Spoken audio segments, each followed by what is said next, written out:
Ah, there we go. Hello, everybody. Was having trouble connecting. It was saying I didn't have a good enough signal. It was lying, because I totally do. But I made it. So glad to be here. Another Motivation Monday. Convos with Carrie, so hope you guys are doing well this Monday night. Pardon some noise as I get settled. It's like I live in a world of wires. That is my clutter nemesis, is wires. Everywhere, wires. Anyway, so how's everybody doing? Doing good tonight? Hey, Lisa, welcome. Good to see you here. Thanks for coming. I'm excited to chat with you all tonight to see if you're really busy or if you are fake busy. Hey, Sarah. Welcome. Good to see you. Awesome, awesome.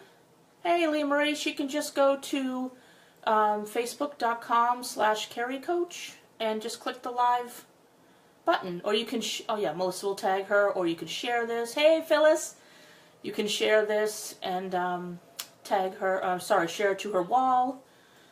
Anything like that there. I'm doing great, Sarah. Doing really great tonight. So excited to be here.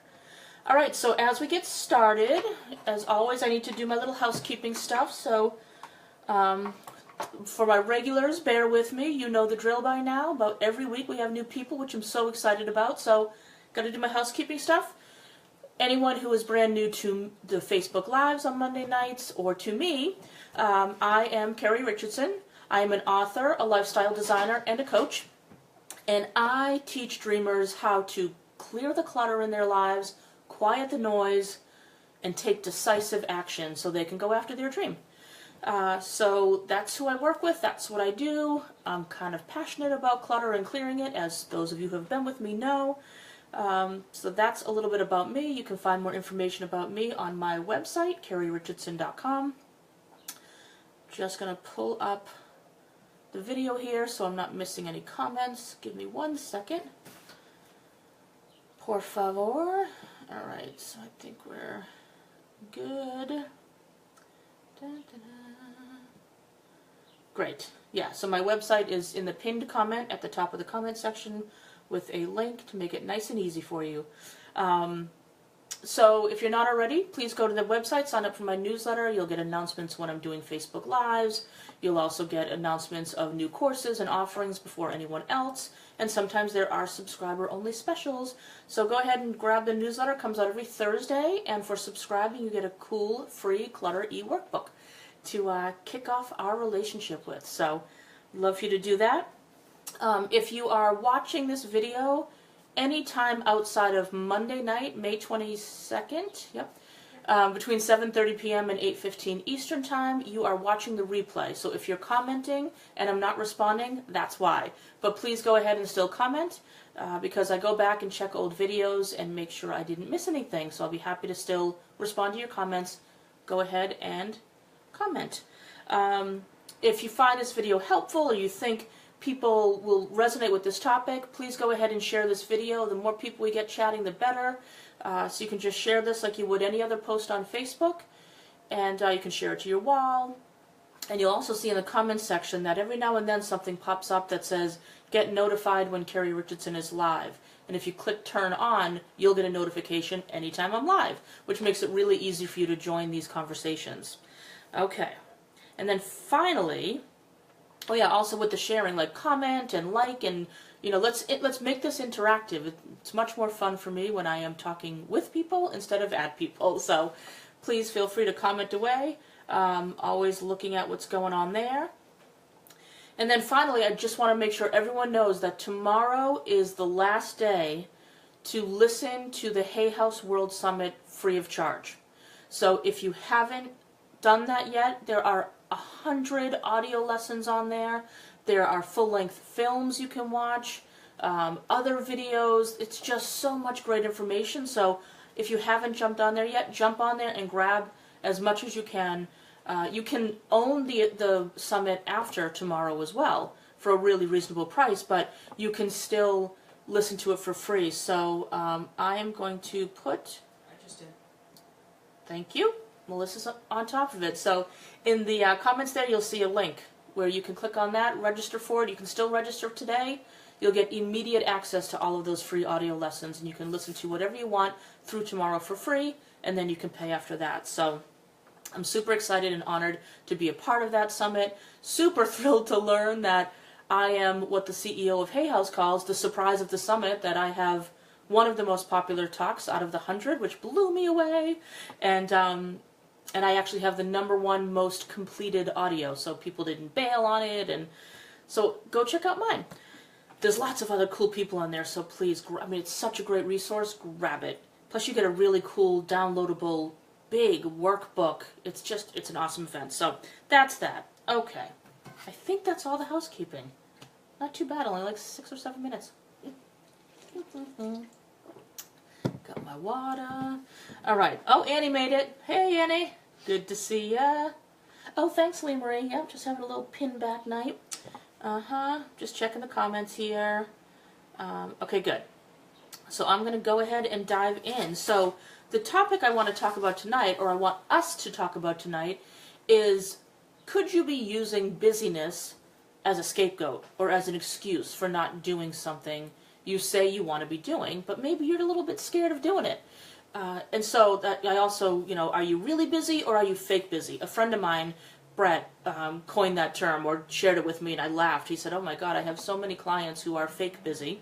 And I'm like, that's so true. Like, we make ourselves feel busy, look busy, seem busy, so we can feel, for lots of different reasons that we'll get into as we talk about this tonight. But before we dive in, one other little thing, because I forgot to do this, and I love to read them. I would love it if you would share in the comments section one thing that you're grateful for from today.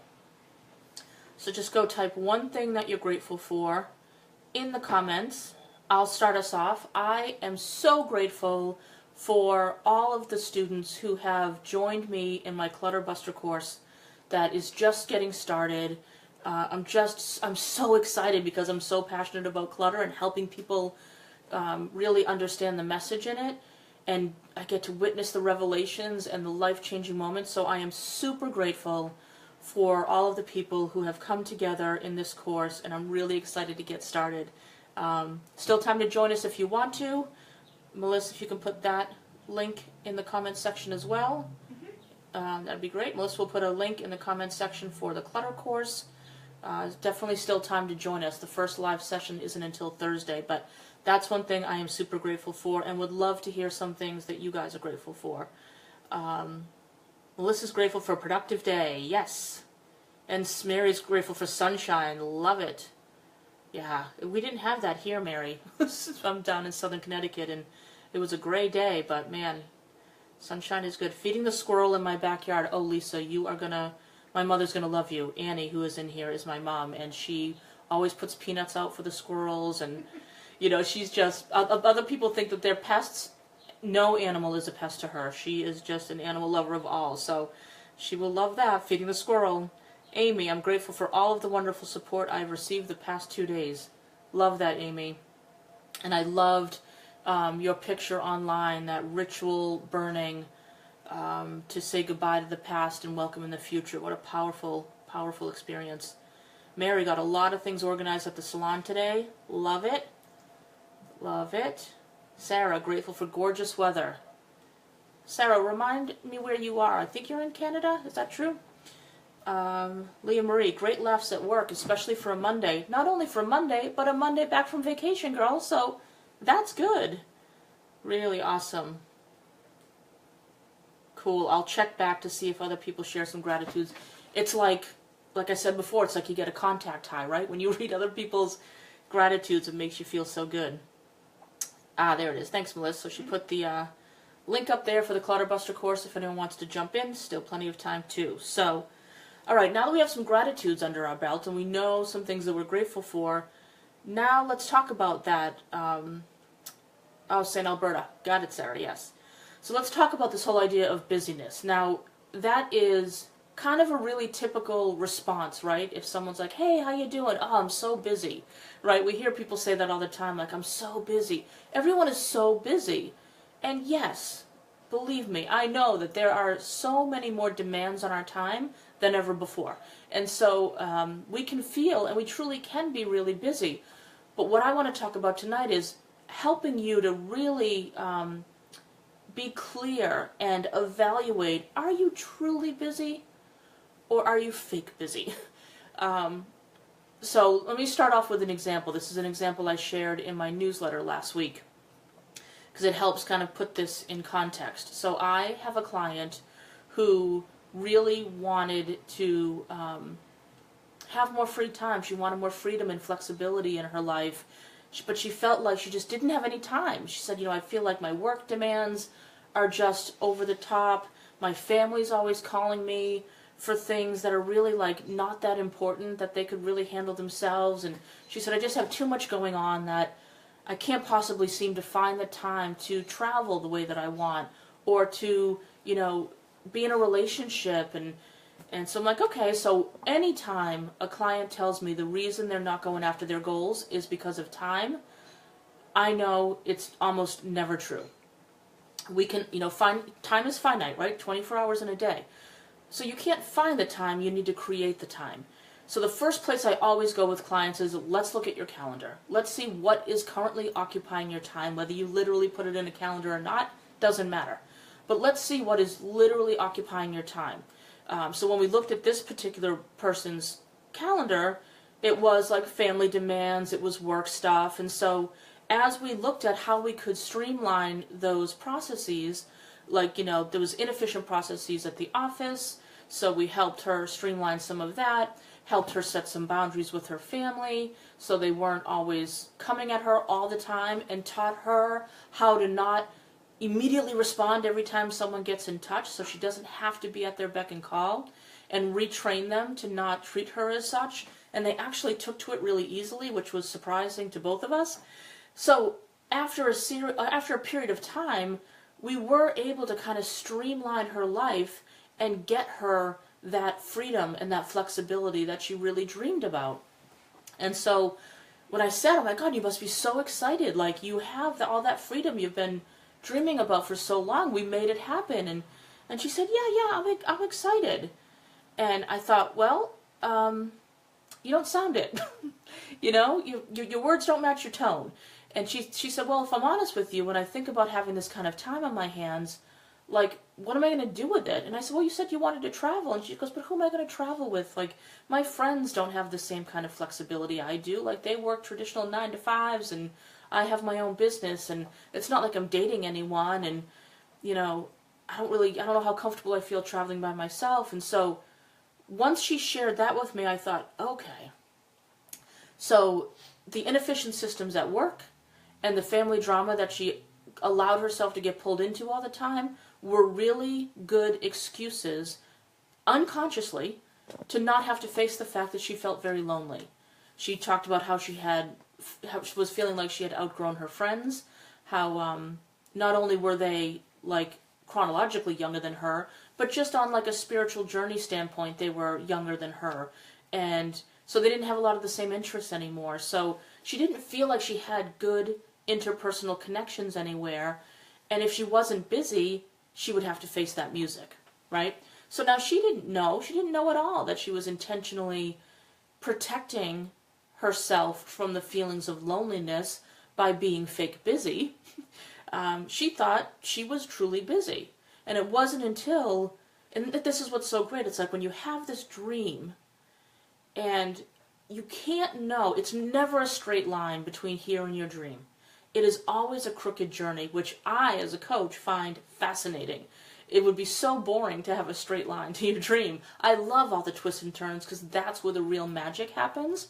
So had we just tried to carve a straight line for her from here to, okay, let's have you just take a trip next week and not really deal with any of the core symptom or the core stuff that was going on, she would have run into this again and again. It would have been one of those situations where she got a bunch of work done so she could go on vacation, and then she would come back to piles on her desk, right?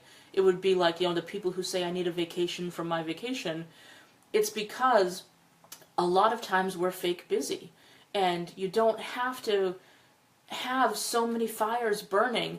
But if you do, if you're someone who consistently feels busy, let's look and see how that might be serving you, even if it's something you say you'd rather not be. Hey, Mark, welcome. Sunshine, awesome. Cool, love it. Yeah, so really thinking about how, like, she was using her busyness, again, unconsciously, but sometimes we do it consciously. You know, we can just do a lot of busy work. Like for me, in my business, if I am doing a lot of busy work, and you know that feeling of like getting a little done on a lot, but a lot done on nothing, for me that happens when I'm not focused, when I'm not, when I haven't planned my day, when I haven't given some thought to how I'm going to spend my time that day. I can flit around and, I'll answer this email, and then I'll tweak this design, and then I'll jump on Facebook and check some groups, and I can jump between a lot of different things. That's fake busy. It's fake busy is when you end your day feeling like you did a ton, but then feeling like you didn't get anything done. It's that sensation of like, man, I've been so busy all day, I would have sworn that I got a ton done, but you go to bed feeling like you didn't. Hold on one second, I'm a little distracted because I got a low battery message on my phone and I thought I was plugged in. Nope, I got one right here. But of course, what I say, wires from hell, right? My life is a tangled wire. This is my clutter nemesis, is wires. But I'm going to go off on a little bit of a tangent. Here's the problem. I love the whole idea of like Bluetooth and wireless and all that kind of stuff, but then I get nervous about like how much crap is like traveling in our air with all of these wireless things, and you read studies where it's like not good to have like all this Wi-Fi shit floating around your house, and all right, there we go. So there's my tangent as I plug in that as much as I hate wires, I feel like they're a necessary evil. And really, talk about first world problems, right? No kidding. Anyway, dialing it back in. So looking at whether you are really busy or fake busy. So if you find that you do come to the end of your day and wonder, what did I even get done today? Where did the day even go? Or, God, I can't believe it's already 8 o'clock or whatever. Review your day a little bit and ask yourself, like, how was I really busy or was I fake busy? So I know for me, like I said, when I plan and strategize my day, I can be busy, but man, do I get shit done. And also, when I plan my day and I'm strategic about how I'm going to do things and when I'm going to do things, I get a ton done in half the time. So then I can actually have the afternoon off. Or I can start later. I'm not, for those of you who know me, I'm not much of a morning person. So I can like let myself have a leisurely morning and get rolling at like 11 or something and know that I'm still going to get my punch list done for the day because I am planful. And when I'm planful, I'm efficient. So I always like to look at when I am fake busy. So I know that it's an indication of me not being planful when I'm being like flitting all over fake busy. But I also need to look at, is there anything even deeper going on there? Like, is being fake busy serving me? So this is kind of a silly but obvious example. So back when I worked in corporate America, there was, and we've all seen this, and some of us may have even actually done it. Those people in the office or the people you work with who just run around looking really busy, but they're not really doing anything. Like, they're really just trying to look busy or important, or they don't really know what they should be doing, so they're just kind of like playing make-believe. That's that overt, obvious fake busy, right? Where people are just like, oh, let me look busy. Or, I used to work with a woman who self-admittedly would like run to the copy machine instead of walk because she looked busier. I'm like, what are you doing? So that's like overt, obvious fake busy, right? Where you're just trying to like put on airs and try to like make people think that you're busier than you are, because either you don't know what to do in your job, or you're not interested in doing a whole lot. There's a whole lot of reasons. The main thing I want to focus on tonight is the kind of unconscious, hidden reasons why we use busyness as a scapegoat. And so it's almost like its own form of clutter, right? When you are running around, running from this appointment to that appointment, and I got to go do this, and I got to do that, and then I've got to do this. You have all these things that you cram your calendar with. If you're cramming your calendar with all sorts of obligations and commitments, but then at the same time frustrated that your life doesn't feel like your own, or that you're not making any progress on the things you want to be making progress on, that's when you want to look at, okay, if I say I don't have the time for my own goals and dreams, but I am quickly agreeing to every request that comes my way, you want to look at what's going on there. That's where fake busy, it's not that you're not really busy, but you're not busy with the important stuff. So what is it that you are avoiding? What is it that you are, what is it that you're avoiding? If you think about what your goals are, most times when I work with clients, it's usually doubt that their goal is even possible, not knowing where to start or how to even start to pursue it, and fear that they won't be able to succeed or accomplish it, and or fear that they will accomplish it and they won't be any happier. So those are the kind of the main things that come up for people when I say, what's stopping you? After they say, I'm too busy, I'm like, come on, don't believe it for a second. Whenever someone says I'm too busy, I'm sorry. And believe me, I know people have very demanding lives, especially if you're juggling childcare and work and all this kind of stuff. But you can still look at how you can carve out the time for what's really important to you and make sure that you're not spinning your wheels on stuff that isn't. I'm just going to pause and check the comments. Sorry, I just heard a cat. I'm like, what? Kathy. Oh, sorry, I've got cat issues going on behind me. All right. Oh, jeez. We have, this is another little side note for you. So, okay. I just have to protect my feet. So we have a cat in the neighborhood who likes to come up and visit our cats. Not literally, but like they can see each other through the kitchen window. And our cat will start to hiss and growl a little bit. Oh, she's going to beat you up. Sorry. Melissa's trying to break up things. So anyway, so that's why I'm distracted, because we got cat stuff. Okay, I'm going back to the comments.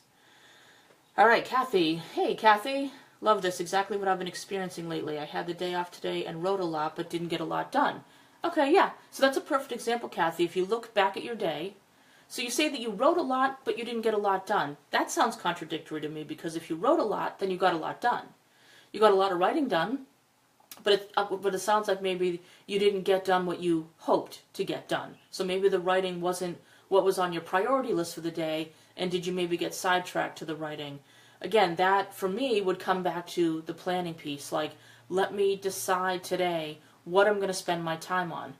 Am I going to devote today to writing? Am I going to devote like 2 hours to writing and then move on from there? Like, that sounds like it might be a planning issue, Kathy. So I would encourage you, like for tomorrow or for your next day off, let's say, give some thought in advance to how you want to spend that time. And this is really important. Be realistic. So if you, like, anytime someone says to me, I've got the day off on Friday, I'm going to spend the whole day writing, I'm like, no. You can think that. You may have, the whole day free from an hour standpoint, but from an energy standpoint, no. I've done that to myself in the past where it's like, you know what? Tomorrow I'm going to get all my content done. I'm going to write this. I'm going to do that. And while I have those hours in the day, I don't have it in me to sit there for that long or focus for that long. So next time you have a day off, plan what you're going to do for about 4 hours of it. Break it down into those Pomodoro rounds that you always hear me talking about, and say, okay, I'm going to start with 2 Pomodoro rounds on writing, and then I'm going to do 2 Pomodoro rounds on dishes. So I'm just going to make something up, something like that. Oh, more people joined. Hi, Shelly. Hi, Tara. Hey, Robin. Yeah, Lindsay, your favorite, my cats. My niece Lindsay hates cats. Who hates cats? I don't trust people who hate cats. Sarah, they need attention. Yeah. Oh, thanks, Shelly. You're amazing. I'm amazingly distracted. Yeah, my poor kitties. So, Yes, okay. So anyone else, go ahead and comment in the comments below. Like, tell me about, like, how busy are you? Do you feel like you're really busy? Do you feel like you're fake busy? Sometimes fake busy can be a good thing. Not often, but like one example is, this isn't really fake busy. This is just unconventionally busy. So for example, one way I teach my clients to set boundaries with people is if they get a lot of like requests or invitations to do things like, hey, could you make cupcakes for the bake sale? Or would you be president of the PTO? Or hey, want to go to dinner next week? Whatever it is, instead of automatically saying, yeah, sure, yeah, sure, yeah, sure, and then trying to figure out how you're going to do it, you can use the kind of fake busy as, you know what, I'm actually not available to do that, but maybe another time. So you might literally not have anything on the books that prevents you from doing it, but energetically and emotionally you're not available, so you are busy. So that's what I mean when I say it's not really fake busy, but that's a really good way to set a boundary, is to just say, oh, thanks so much, I'm not available, maybe another time, or you know what, I'm not the right person for the job, but I'd be happy to help you find someone else, something like that. So you can use fake busy to your advantage sometimes, but I would say 8 times out of 10, my clients use busyness as an excuse to not go after something that they feel a little bit scared about, or they feel, if it's outside of their comfort zone, like, oh no, I couldn't possibly do that because I'm too busy, saving the world, or I'm too busy, whatever, too busy training for my marathon, or what, like coming up with excuses. Those are fake busy excuses, because I would never train for a marathon. For some people that could be a real busy excuse. But really think about, like, if you're too busy to pursue something you say you want to do, there's a good chance it's less about being busy and more about fear around pursuing what it is you say you want to do. A really quick way to start to soften that fear is to come up with, again, I know this sounds repetitive, but coming up with one small action step you can take toward the goal or dream you say you want to pursue. Now, one step, you're not sentencing yourself to anything. You're just taking one step to test the waters. You're dipping a toe in to see, how did that step feel? Do I feel ready to take another one? If we try to decide from a distance, if we're sitting in our armchairs trying to decide if that step is going to work, you really can't know until you get in it and do it. So one small step does a couple things. It puts action behind your intention, which the universe needs to support you, and it starts to show your fear that there's nothing to be afraid of. Because with every small step you take, you make it really small, your fear sees that there's really not risk, or if there is something that's scary, you have what it takes to take care of yourself, so that fearful part of you starts to trust you more. So small steps are the key to accomplishing anything you want to do. We think it's big leaps, but it's because we think it's big leaps that keeps us scared, which then keeps us busy from ever taking those big leaps. So let's see. Shelley says, I feel like I'm wasting time sleeping. Okay, yeah. You know what? I think that's really common, Shelley, particularly if it's like an afternoon nap. I would hope that you don't feel like you're wasting time when you're sleeping at night. Your body needs that time to replenish. But, I for most of my life have been someone who resisted naps. Really, I would say only in the last maybe 6 months or so.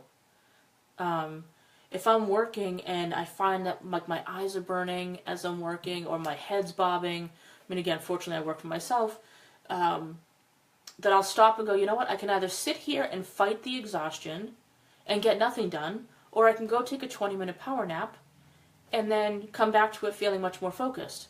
So now I err on the side of naps. I think of my brother Steven. He owns his own business. He's a CPA. He owns a financial firm. And many, many years ago when I was very young, I worked for him at the office, and he had a couch in his office.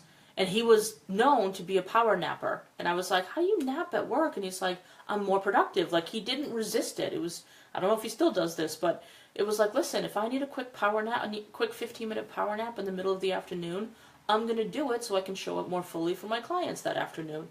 And I thought, well, that just is ridiculous, you know. But now I get it. It's like, instead of fighting it, I'm going to do the power nap.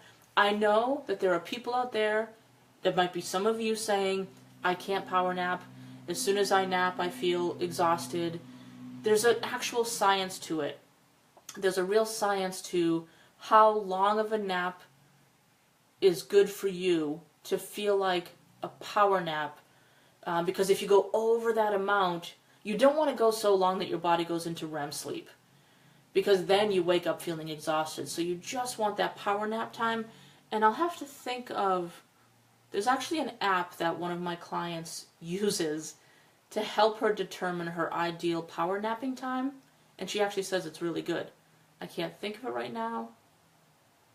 I keep wanting to say Zazzle, which I know is not it, because I think that's where you buy some things online. I'll try to find it, and I'll put it in the comments of this, so come back and check out these comments. So yeah, so... Oh, Shelly says, I can't nap, it makes me angry. So napping makes you angry, or the fact that you can't nap makes you angry? Yeah, so, Shelly, if you want to nap, but you feel like you can't, like you can't get yourself to fall asleep, I used to be like that too, and I swear I tell you, it's a permission thing.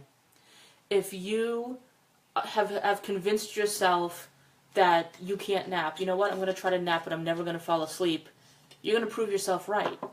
So, once I gave myself permission of like, yeah, you know what, I'm going to go nap. Now, when I go nap, I will lay on my couch, I'll put on the TV, and I'll put on an eye mask, or something that acts as an eye mask. Sometimes it's a buff, sometimes it's my hood, whatever, but, and if I really find that I'm struggling to fall asleep, then I might listen to, like, some soothing music or something. I have one little album, if you will, that is like my lullaby album. It's really not a lullaby album, it's a piano music that I found decades ago, and it just has, I've conditioned my body to respond to it as a lullaby album. So if I really have trouble falling asleep, I put that on, and like 10 notes in, it's like, oh, that's right, this is sleep music. So you can train and condition yourself to be better at napping. I was a resistant napper. But you know what? Just start by laying down, closing your eyes. If you don't fall asleep, it's okay. You're still resting, which is great. So, again, we're striving for progress, not perfection. Sarah, I have days when you feel like you get nothing done, but it felt like you did a lot in another way. Yeah, exactly. So it's like, you want to make sure you're getting a lot done on the things that matter. You know, are you getting things done, a lot done on the things that matter? That's really the most important question here. So at the end of the day, when we feel like, I feel so busy today, but I didn't get anything done, that tells me you didn't make progress on the things that matter. And I want you to reevaluate how you're spending your time. So I plan my day, like I think I already have, let me see my little notepad here. I know it's going to be backwards because it's Facebook, but it's a very quick look, but I like pen and paper planning. I mean, I have a running master to-do list on my computer, but as far as my daily planning, like I write, okay, Sunday, Monday, whatever. Here are the things that I'm going to do that day, and I keep it realistic. I plan it, I keep it realistic, and I try to decide, like, what's a real priority, what absolutely has to get done, and how many hours on that particular day do I want to devote to my to-do list, or my ta-da list, as you all know I call it. And I try to keep it super realistic. And then I even prioritize things. And so this is all scribbles because it was Sunday, but see, I've got the numbers there. So it's like I make a list for that day, and then I go through and I write number 1, this is the most important thing, number 2. And so I do things in the order of importance. So if I burn out by, after a certain number of hours, I've gotten the most important things done. I've gotten the top priority things done. So, yeah, if you feel like you're not getting a lot done, you're probably not focusing on the right stuff. Lisa naps regularly and had one today. Nice job. I did not nap today, but... Lindsay, I feel guilty when I nap that I'm missing out on things. Okay, those are two different things, Lindsay. So you can feel guilty when you nap, but then you could... So that's one thing, feeling guilty, or you're feeling FOMO when you nap, the fear of missing out, right? So those are two different things. And it's not... So I guess it's first determining which one is the most one for you. Like, is it... If you're feeling guilty about napping, what is it that you tell yourself you should be doing instead? And then evaluating, like, how true is that? How important is that? Am I just not allowing myself to rest? If it's more of a the fear of missing out thing, then that's a different conversation of, like, what are you missing out on, or what do you tell yourself you might be missing out on if you nap, and what if you are in fact missing out on that thing. What are the consequences of missing out on it? So you want to explore those things more too. That I'm not getting things that are needed. So if you feel guilty if you're napping because then you're not getting things done that need to get done. Yeah, that's... I mean, of course. I mean, we all feel that way, right? But it's like, you have to be realistic about the demands you put on yourself. We all have a finite amount of time and a finite amount of energy. And so you can... decide, like, similar to what I said, like, what are my priorities for tonight, or today, or tonight, or whatever, and how am I, what am I going to do first, second, third, and then if I'm tired, I feel okay napping because I've done the top priority things. I'm having another wire moment. One moment, I've got to go to get another wire. I don't have to go get it, just got to lean down and get it. Oh my god, if you guys could see the freaking wires that I'm surrounded by. I got my phone plugged into my computer. I got my computer plugged into the wall. I've got my microphone wired up my shirt. I've got it plugged into my phone. I got a lamp. It's crazy. It's crazy. It's crazy. Yeah, Lindsay, so not getting things done. I totally get it. So, like, guilt is not a reason to not nap. Anger is not a reason to not nap. If you feel like you need to nap, just, like, I know it sounds crazy, but practice napping. And then, just, because, like, this resistance to napping is its own form of clutter. And so, the best way to find out what's going on with that clutter is to challenge it lovingly. So that's what I mean when I say, just go lay down and rest. If you don't fall asleep, it's okay. Maybe have a notebook next to you, and when the resistance comes up, you shouldn't be laying here, you've got too much to do, I'm not going to be able to fall asleep, I'm so annoyed. Write all that crap down. Get it up and out of your head. Yeah, I hope I don't have a power outage either, Annie. If I have a power outage, everything's going to go away. If you see me disappear, it means I blew some fuses. Jesus. Shelley, I am not a good sleeper in general. 4 to 6 hours max. I like your picture in the background now. Thanks. Yeah, I know. That is a painting that I did at a paint night that I was with Shelley at the paint night. I know. I didn't think I'd hang it up, but for now I'll hang it up, and then I will donate it to a nursing home. So 4 to 6 hours max. God, it's just... I love sleep. I love sleep. And it breaks my heart when I hear people sleep like only 4 to 6 hours. Some people I know can function on that fine. I am a zombie. Like, I need a good 8 hours. 9 would be great. So, I mean, I'd probably get, let me think. Well, it's not, it's interrupted because I got cats who want to eat at 5 a.m. and blah, blah, blah. But yeah, I'm probably good with like a good 8 hours. I'm probably pretty consistent around there. If it was uninterrupted, it would be like a good 9. Melissa, yeah, I need 9 to 10. Yeah. Pamela, sleep is good. I sleep more than I used to. Yeah, and like that's fine too. It's like, if you need to sleep more, sleep more. So Shelley, if you would like to be sleeping more than you are, I say start conditioning your body. You know, because again, you have you have a belief and you have evidence to back it up that you are a poor sleeper, that you're just not a good sleeper. So it's like you have this belief that you've told yourself and you prove yourself right. Now, what if you were to start telling yourself, I'm a really great sleeper. I love to nap. I fall asleep easily. Like, I know it sounds ridiculous, but the first place you got to start is by reframing your thinking. If we look hard enough for something, we'll find it. So if you keep telling yourself that you're not a good sleeper, you're essentially looking for evidence to prove that right, and you're going to find it by not falling asleep.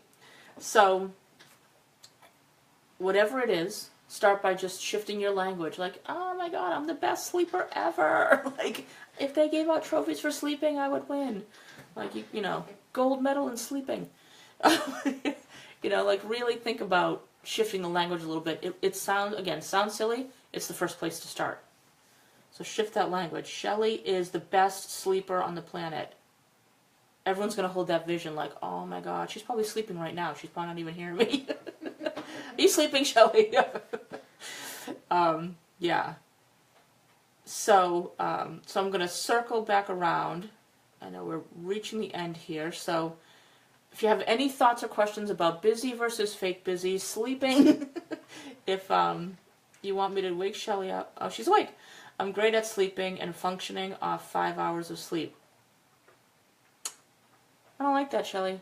I don't like that. We don't want you to be great at functioning off of 5 hours of sleep. I mean, we don't want you to be bad at it either.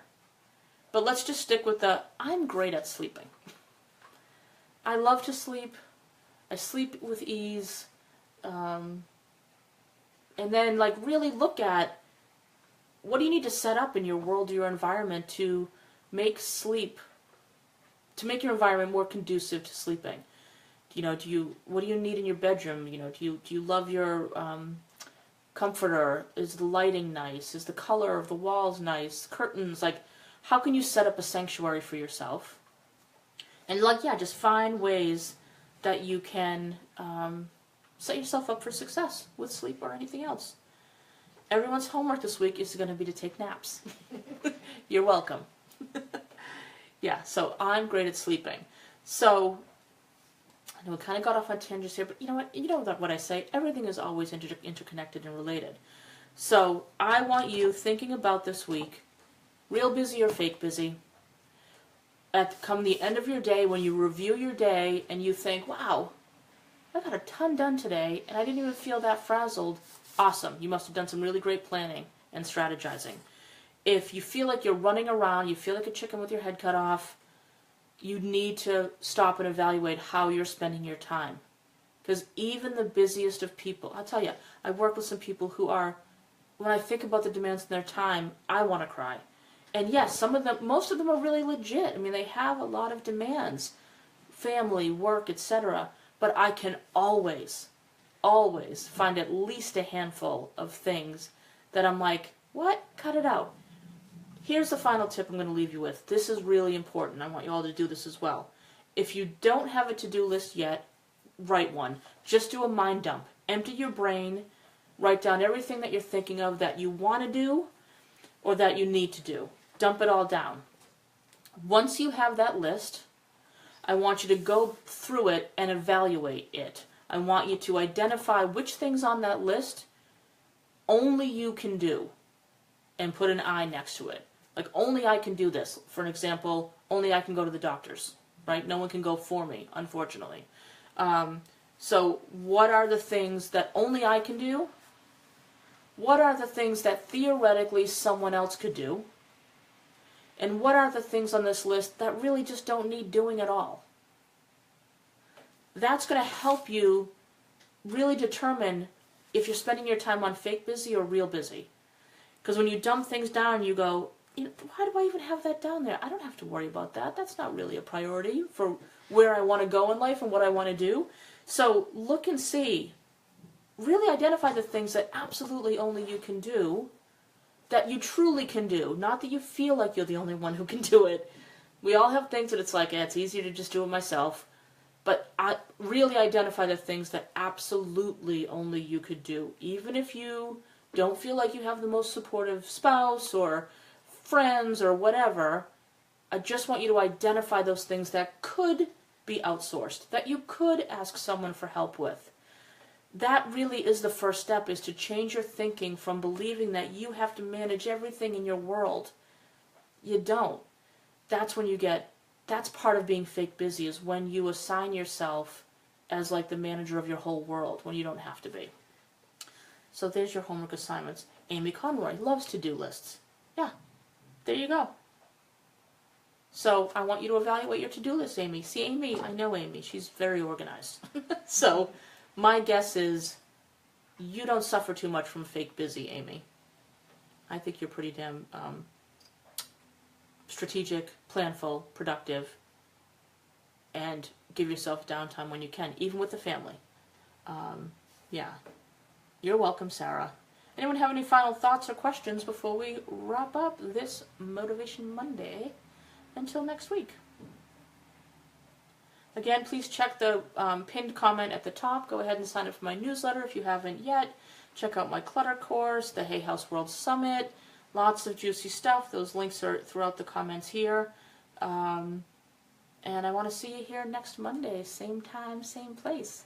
Thanks for spending your Monday night with me. Really appreciate it. And congratulations for taking this time for yourself. Like, it takes commitment to carve this out and be like, I'm going to make myself a priority, damn it. So, congratulations for doing that.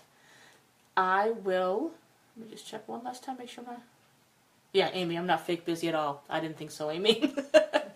All right, good. All right, everyone, have a great week, and I will talk to you next Monday at the same time. Bye.